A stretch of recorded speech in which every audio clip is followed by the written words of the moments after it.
जय श्री राधे कृष्णा।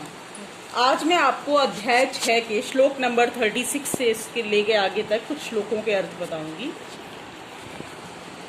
जिसका मन पूरा वश में नहीं है उसके द्वारा योग प्राप्त होना कठिन है, परंतु उपाय पूर्वक यत्न करने वाले तथा वश में किए हुए मन वाले साधक को योग प्राप्त हो सकता है, ऐसा मेरा मत है। ये बात भगवान श्री कृष्ण अर्जुन से कह रहे हैं।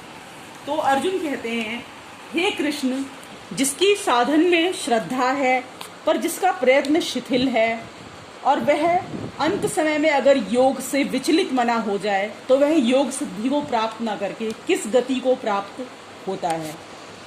हे महाबाहो, संसार के आश्रय से रहित और परमात्मा प्राप्ति के मार्ग में मोहित अर्थात विचलित, इस तरह दोनों ओर से भ्रष्ट हुआ साधक क्या छिन्न भिन्न बादल की तरह नष्ट तो नहीं हो जाता है।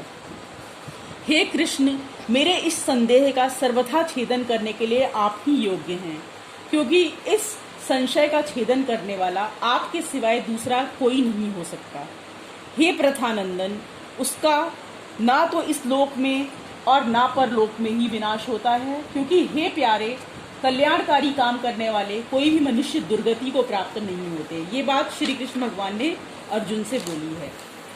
अब भगवान श्री कृष्ण कहते हैं, वह योग भ्रष्ट पुण्य कर्म करने वालों के लोगों को प्राप्त होकर और वहाँ बहुत वर्षों तक रहकर फिर यहाँ शुद्ध ममता रहित श्रीमानों के घर में जन्म लेता है, अथवा वैराग्यवान योग भ्रष्ट ज्ञानवान योगियों के कुल में ही जन्म लेता है। इस प्रकार का जो जन्म है वह संसार में निसंदेह बहुत ही दुर्लभ है। हे कुरुनंदन, वहाँ पर उसको पहले मनुष्य जन्म की साधन संपत्ति अनायास ही प्राप्त हो जाती है, फिर उससे वह साधन की सिद्धि के विषय में उन्हें विशेषता से यत्न करता है। वह श्रीमानों के घर में जन्म लेने वाला योग भ्रष्ट मनुष्य भोगों के परवश होता हुआ भी उस पहले मनुष्य जन्म में किए हुए अभ्यास साधन के कारण ही परमात्मा की तरफ खिंच जाता है, क्योंकि योग समता का जिज्ञासु भी वेदों में कहे हुए सकाम कर्मों का अतिक्रमण कर जाता है।